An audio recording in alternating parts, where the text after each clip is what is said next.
Bismillahirrahmanirrahim. Assalamualaikum warahmatullahi wabarakatuh. Alhamdulillah, kali ini kita kembali lagi di channel YouTube HMI Cabang Mataram, Bang. Ya.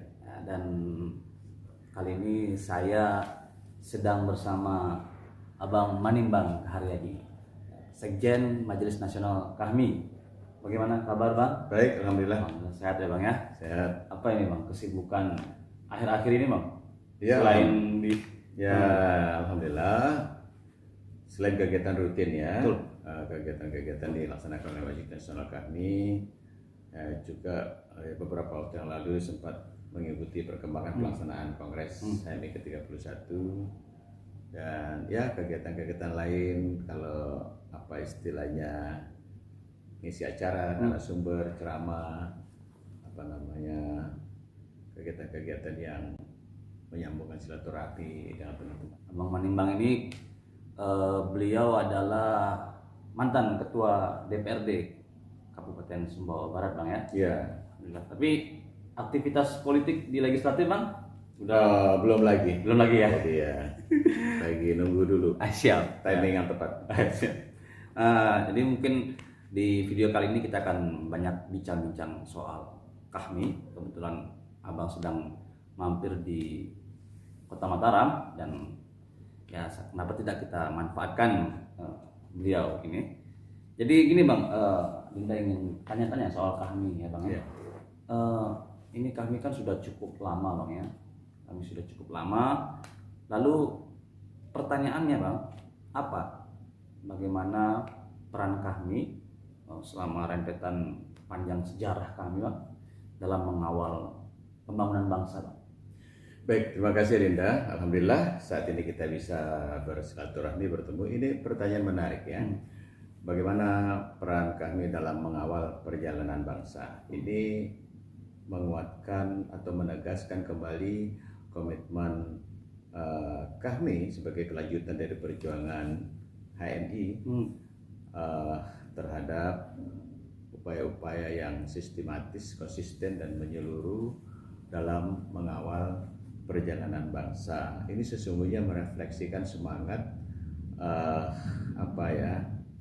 motivasi dasar lahirnya HMI itu memang komitmennya untuk mengawal perjalanan bangsa. Makanya waktu itu formulasi tujuan HMI itu kan ketika awal kelahirannya itu kan pertama mempertahankan negara kesatuan Republik Indonesia, yang kedua mempertinggi derajat rakyat Indonesia, dan yang ketiga melaksanakan dan mengembangkan syiar Islam. Jadi tidak lepas dari semangat dasar atau motivasi dasar kelahiran HMI lalu diformulasikan dalam tujuan setelah berjalan sekian puluh tahun menjadi formulasi sebagaimana tujuannya tergambar di dalam DRT HMI itu, terbitnya insan akademis pencipta pengabdi yang bernapaskan Islam dan bertanggung jawab atas terwujudnya masyarakat adil makmur yang diridhoi Allah Subhanahu wa taala. Kembali lagi menegaskan komitmen kepada tentang kebangsaan, komitmen kebangsaan. Nah, kami sebagai kelanjutan perjuangan HMI menegaskan kembali semangat itu yang dalam formulasi tujuan KHMI itu adalah terbinanya cendekiawan Muslim yang mampu menjalin kerjasama atau kemitraan strategis dan dengan berbagai elemen bangsa dalam rangka mewujudkan masyarakat adil, makmur dan diridhoi Allah Subhanahu wa taala. Jadi kita tidak akan pernah diam dalam melihat persoalan-persoalan bangsa ketika menurut pandangan kita, analisis kita,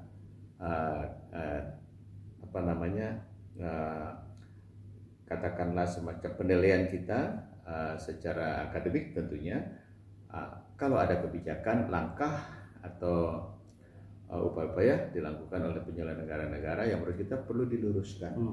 Nah, meluruskan itu bukan berarti kita menghambat jalannya pembangunan atau kerja-kerja pemerintahan dalam rangka itu tadi, memastikan bahwa apa yang menjadi tujuan bernegara yang juga sejalan dengan tujuan HMI dalam rangka mewujudkan masyarakat adil makmur itu memastikan bahwa itu berjalan sesuai dengan tujuan yang telah ditetapkan. Jadi tidak heran kalau ada ekspresi, ada koreksi, ada semacam katakanlah evaluasi, bahkan mungkin pada titik-titik tertentu ada demonstrasi untuk meluruskan beberapa langkah dan kebijakan itu tidak lain dalam rangka tanggung jawab agar masyarakat adil makmur itu terwujud. Tentu yang sebagaimana kita ketahui diridhoi Allah Subhanahu wa taala tentu berpijak pada nilai-nilai kebenaran, keadilan, kemanusiaan, dan tentu saja yang sesuai dengan apa yang menjadi semangat dasar kita berorganisasi baik di HMI maupun di KAHMI itu dalam rangka mardetela kan mengejar ridho Allah Subhanahu wa taala. Bang, kemarin Dinda sempat mengikuti Bang ya, bagaimana Pak Jokowi membuka Kongres 31 HMI Bang. Di pidato itu saya masih ingat sekali bahwa banyak, bahkan sangat banyak Bang, alumni HMI yang menduduki posisi-posisi strategis di kementerian, di kabinet khususnya kan. Tapi kalau saya tanya sama Abang, mungkin Abang yang sudah lebih tahu sejarah panjang tentang HMI Bang, apa benar Bang? Apakah semakin banyak kader HMI itu di kementerian, di kabinet, di posisi-posisi strategis pemerintah pusat, atau justru sebenarnya menurun Bang? Jadi ini strategi KAHMI untuk mendorong alumni HMI untuk mencapai pada posisi-posisi penting strategis di pusat itu bagaimana Bang? Ya tergantung dari kacamata melihatnya dari mana, bisa makin banyak, bisa makin menurun ya. Kalau menurut saya seharusnya makin banyak. Kenapa? Karena HMI lahir itu ini organisasi tertua dan terbesar ya, organisasi mahasiswa terbesar dan tertua di Indonesia yang lahir bayangkan 2 tahun setelah Indonesia merdeka. Jadi banyak alumninya yang tersebar di seluruh lapangan pengabdian, di seluruh profesi, di seluruh jenjang kepemimpinan. Seharusnya semakin banyak kalau menurut saya ya. Nah, karena para anggota KAHMI atau alumni HMI itu kan masuk dari berbagai pintu, dari berbagai jalur, dari berbagai partai politik. Contoh saja umpama yang karir, setelah selesai melaksanakan kepemimpinannya, pengabdiannya, jenjang karir di organisasi, jenjang pendidikan yang dilaksanakan di organisasi, lalu terjun menjadi pegawai negeri atau sekarang ASN. Mereka meniti karir dari bawah secara profesional di berbagai kementerian. Nah itu dan itu banyak sekali kan, karena ya wajar lah karena di Indonesia sudah lama. Juga masuk di dalam kancah politik. Jadi mereka masuk melalui berbagai partai politik. Jadi begitu muncul di permukaan itu, setelah saya lihat, ternyata alumni. Kalau menurut saya itu bisa lebih banyak dari itu sebenarnya, karena bukan masuk istilahnya KAHMI ini bukan partai politik, artinya mewakili partai politik KAHMI, mewakili organisasi kami, bukan karena itu. Ini mewakili kemampuan, kapasitas, kompetensi yang kebetulan mereka nyebar ke berbagai partai politik. Dan yang duduk di kementerian sekarang itu tidak semua dari partai politik, ya kan, ada dari kalangan profesional, akademisi dan sebagainya. Jadi bertemu pada satu tempat ketika masing-masing itu keberangkatannya melalui berbagai jalur. Jadi kalau saya melihat dari jumlah yang ada dalam konteks sebaran alumni HMI atau anggota KAHMI dari kurun waktu kelahirnya sekian lama, kemudian banyaknya anggota yang berkiprah di berbagai lapangan dan jenjang kepemimpinan, menurut saya bukan nambah, malah berkurang kalau kita lihat dari sebelum-sebelumnya. Tetapi sekali lagi yang penting itu menurut saya tidak kuantitasnya, tidak kita terpaku pada banyaknya alumni di sana, tetapi sejauh mana langkah kebijakan program yang diambil ketika para anggota alumni para anggota HMI itu, para anggota KAHMI itu menjabat, bagaimana upaya mewujudkan tujuan HMI itu, mewujudkan masyarakat adil dan makmur yang diridhoi Allah Subhanahu wa taala. Nyambung tidak? Ada korelasi yang kuat nggak dengan program-program yang dihasilkan ketika menjabat? Jadi tidak hanya terpaku pada kuantitasnya, tetapi kualitasnya, dan itu terukur jelas. Contoh konkret saja, umpama masalah pendidikan. Ketika ada alumni HMI yang duduk di bidang pendidikan, apa peran-peran kontributif yang dilahirkan, apa kebijakan yang ditetapkan yang punya korelasi kuat dan positif bagi upaya bersama mewujudkan apa yang menjadi tujuan KAHMI yang juga kompatibel dengan tujuan kita bernegara. Bang, tapi kita belum lama Bang ya, kontestasi pilkada baru beberapa waktu ke belakang. Ya. Saya melihat fenomena yang berbeda Bang sekarang. Kenapa toh calon-calon kepala daerah yang maju di pilkada Bang justru minim dari latar belakang organisatoris, khususnya alumni HMI Bang. Banyak yang dari pengusaha Bang, atau mungkin keluarga dari mantan kepala daerah, atau keluarga dari dan sebagainya Bang. Ini apa Bang? Sebenarnya fenomena apa sebenarnya yang terjadi saat ini? Mengapa alumni organisasi kemahasiswaan, pemudaan, khususnya HMI Bang, justru minim mengikuti kontestasi-kontestasi seperti kepala daerah ini Bang? Ini pertanyaan menarik ya.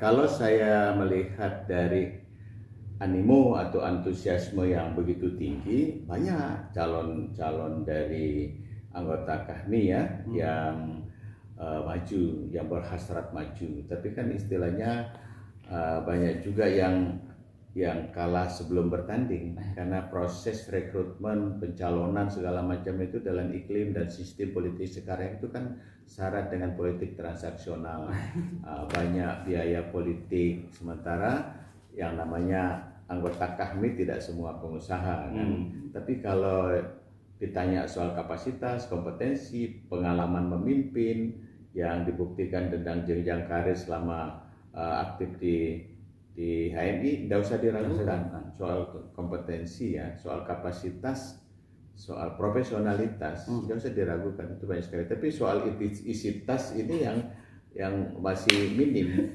Jadi kalau saya mencermati dari beberapa anggota KAHMI yang datang ke Majelis Nasional minta dukungan moral ya, minta dimediasi, dikomunikasikan ke beberapa partai politik yang ada anggota KAHMI-nya banyak sekali.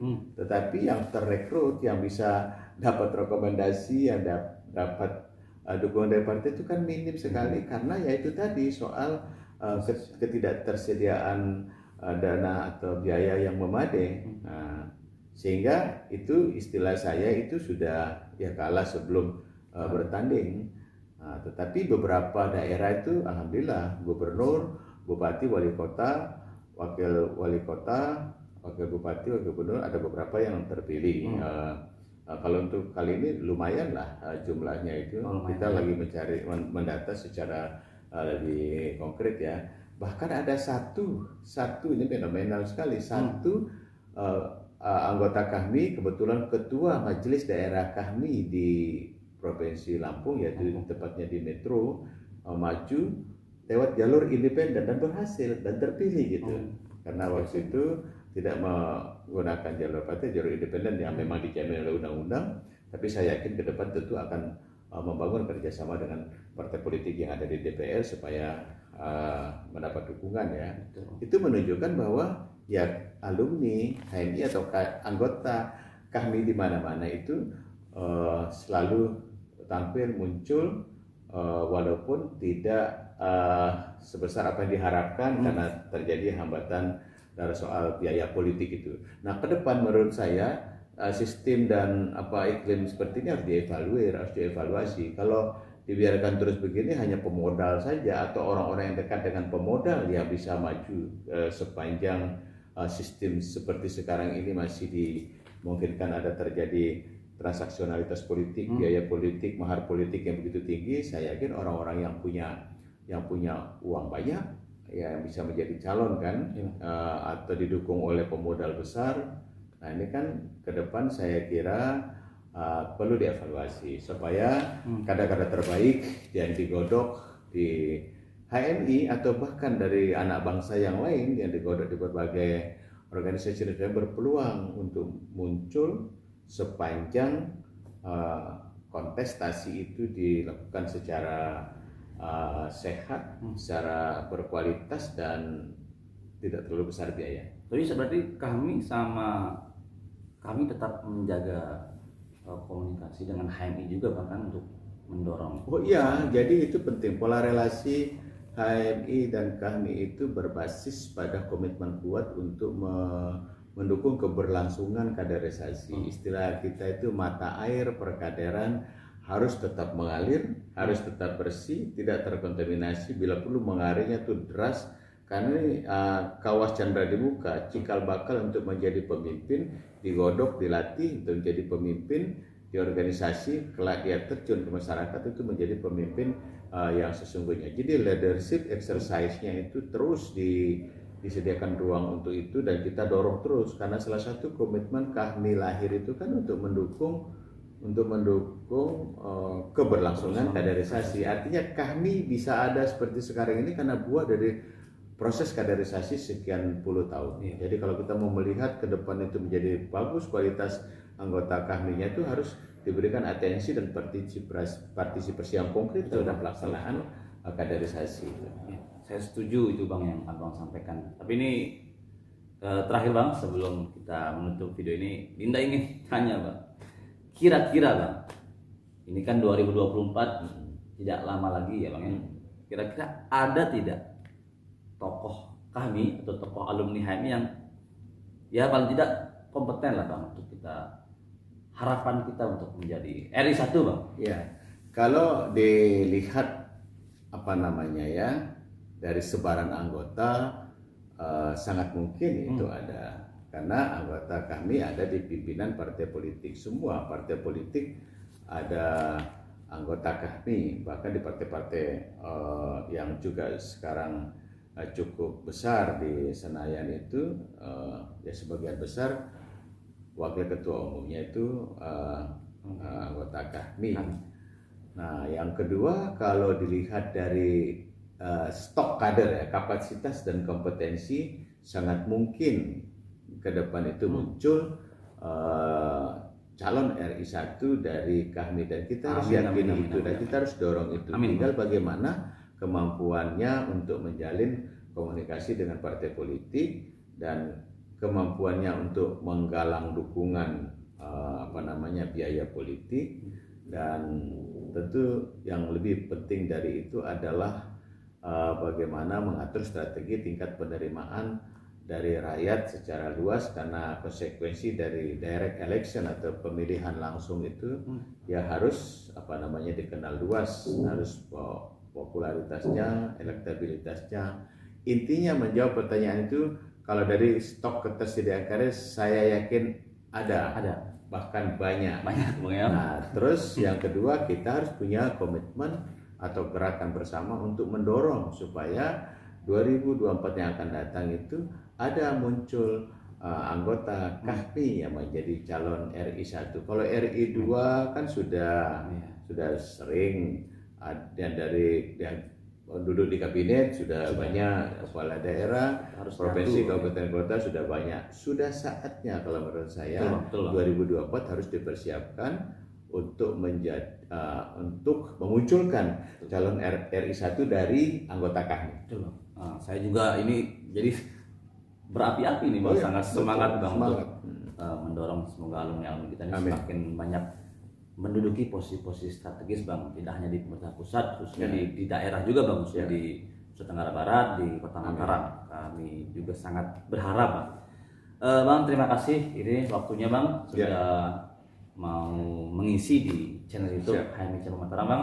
Mungkin lain kali kalau ada waktu kita ngobrol-ngobrol. Siap, insya Allah, dan salam hangat untuk adik-adik HMI Cabang Mataram, Patko HMI NTB Bali, dan tentu saja keluarga besar atau anggota kami yang ada di seluruh lapangan pengabdian dan profesi dengan semangat yang yakin usaha sampai teruslah kita berkarya agar peran-peran kontributif HMI dan KAFMI dalam memajukan bangsa itu terus hadir dalam setiap waktu. Terima kasih. Terima kasih Bang. Ya. Assalamualaikum warahmatullahi wabarakatuh. Assalamualaikum warahmatullahi wabarakatuh.